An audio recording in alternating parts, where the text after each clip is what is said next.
What's going on, y'all, and welcome on in to my first impressions and review of AFK Journey.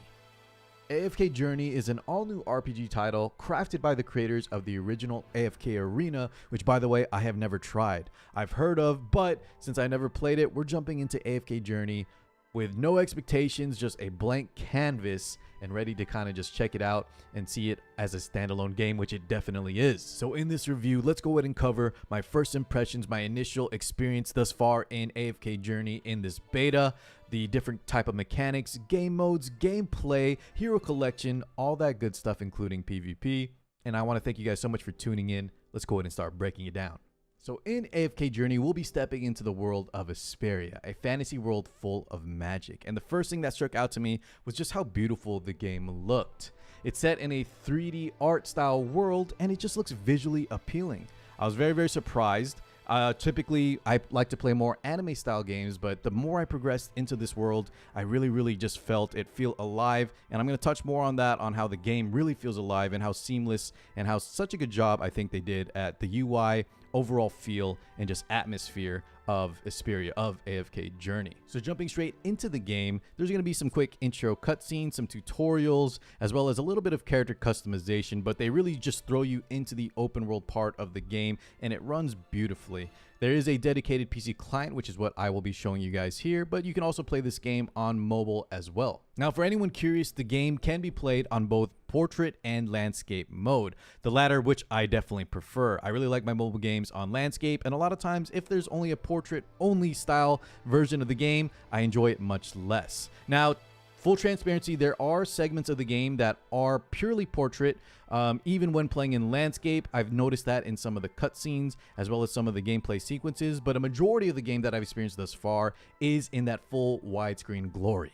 Next up, let's talk about the story of AFK Journey. We'll be playing as the protagonist Merlin, except of course we've lost our powers, our identity, and we're really trying to rediscover the kind of impact we made on the world of Asperia. So the storytelling aspect is really nothing super unique. The writing, it's all your typical RPG fantasy adventure. However, I think they do a good enough job of keeping me engaged with how the characters interact with you. Merlin, you losing your memory, losing your powers, and all that good stuff. And on top of that too, I think some of the side characters are very interesting, especially the hamster sidekicks. I really just enjoy the world, like I said at the start of the video. And on top of that, one very important aspect that AFK Journey brings that I really like to see in mobile games in general, is just voice acting. So there's a lot of great voice acting in this game. I have noticed that it's not 100% of the cutscenes, the dialogue, but it is a vast majority of that, and that really helps tie into the story and make it a lot more immersive. Now, one thing that really impressed me about AFK Journey, which I want to reiterate, I hinted at the start of the video on how good, how beautiful the world, the atmosphere, how it all ties together so seamlessly, and that can really be seen in just playing the game, right? The WASD movements, either on PC client or if you're on mobile, this kind of scroll wheel, all of it feels great when you're exploring. There's so many areas of dialogue to talk to, so many characters to see, so many hidden kind of gems, treasures to find. And on top of that, look at the world map. If we just want to teleport to other parts of the world of Asperia, it's kind of like a seamless transition. And speaking of seamless transitions too, when we want to manage our gear, our heroes, check this out. Let's take a look at the mystical house. And this is just one part of the menu where in typical other games, it'll be a more, generic UI. But if we can see here, our characters that we've been journeying with, our main character here is walking in. They're taking a rest after a long journey. The transition was smooth and seamless. And additionally, it just looks all so good on top of it. So despite the storyline being a little generic, the storyline is definitely carried by the awesome voice acting, the top-notch music, and of course, the just seamless and vibrant world of Asperia in AFK Journey. It all ties together really well, and this part of the game I most definitely am impressed with. Okay, let's move past the visuals, the music, the voice acting, all the surface level stuff of AFK Journey, and let's talk about the core mechanics and the gameplay especially. Now, first thing I want to talk with you all about is one of the core gameplay features of AFK Journey, and as the name implies, that is the power-ups gained via being AFK, away from your keyboard, away from your PC, away from your mobile phone, whatever you're playing on. Some of you guys might have referred it to as an idle game, and if you haven't, I'll share my experiences with those sort of genres of games, AFK Journey being one of them, and that is a lot of the power, a lot of the resources gained, instead of just grinding stages, will be gained via this feature, meaning you start at level 1, and as you guys can see here, I progress up to stage 24 by completing these battles, and that's going to increase the rate at which I get these little gold pop-ups, this little XP book pop-up, and that's a lot of where your power levels are going to come from. So overnight, when you're AFK, you'll be getting continual progression in your games, and that is a good thing, and sometimes a bad thing as well if the game relies too heavily on this. That being said, AFK Journey so far has had so much to do in terms of the story, the open world exploration, like I mentioned previously, and in terms of gameplay as well. Not only is it kind of AFK style, but there's a lot of manual inputs you can do, which I will touch on in the combat in just a minute. Before we jump into the combat elements, the PvP, and all the other gameplay modes of AFK Arena, I want to first discuss the hero collection aspect, one of my favorite parts of games, as well as the gearing and leveling process, because I think AFK Journey does this super well. Up top, you'll see here called Resonance Level 34, and it kind of explains here what this does.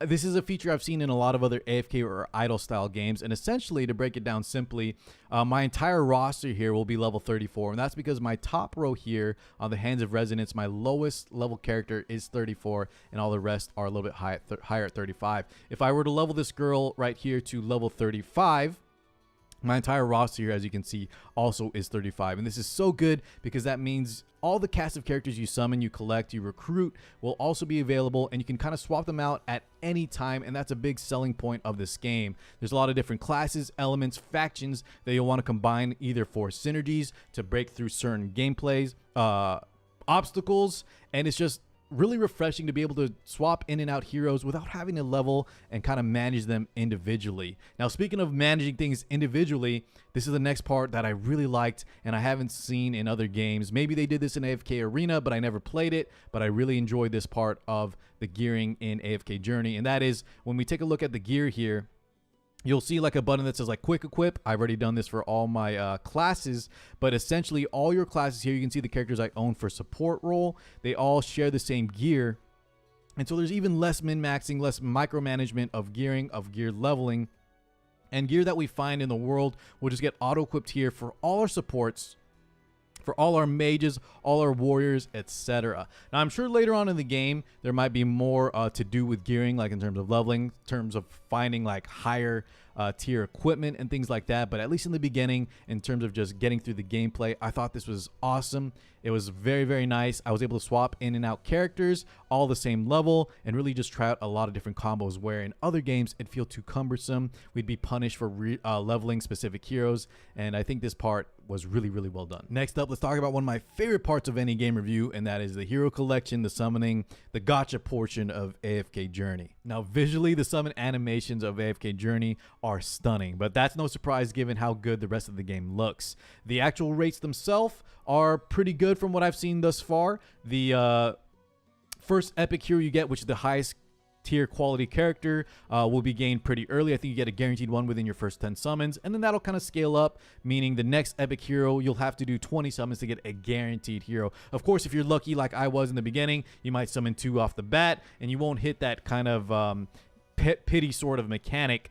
That is just a safety net, and I think they did a good job of scaling that so that you can get a lot of epic heroes early, and then that'll kind of taper off if you end up getting too many of them. Additionally, I want to touch on this aspect of these AFK style games, and that is there is a way to kind of pinpoint target certain characters. You can't individually pick like a specific banner to summon on, but you can kind of fish for certain characters if you want by swapping out individually between the different factions and things like that. Additionally, in the other banner here, the epic recruitment, which kind of only has these like super rare characters in them, you can also swap these in and out for the S level characters of your choice, between 5. So when you do get that S level summon, it will be one of these 5 characters, and then you can swap that out individually. Now, in terms of the characters themselves, I think AFK Journey did a really good job of varied styles of classes, factions, all that good stuff. The visuals themselves, of course, looking really good. Tamisha here, my main knight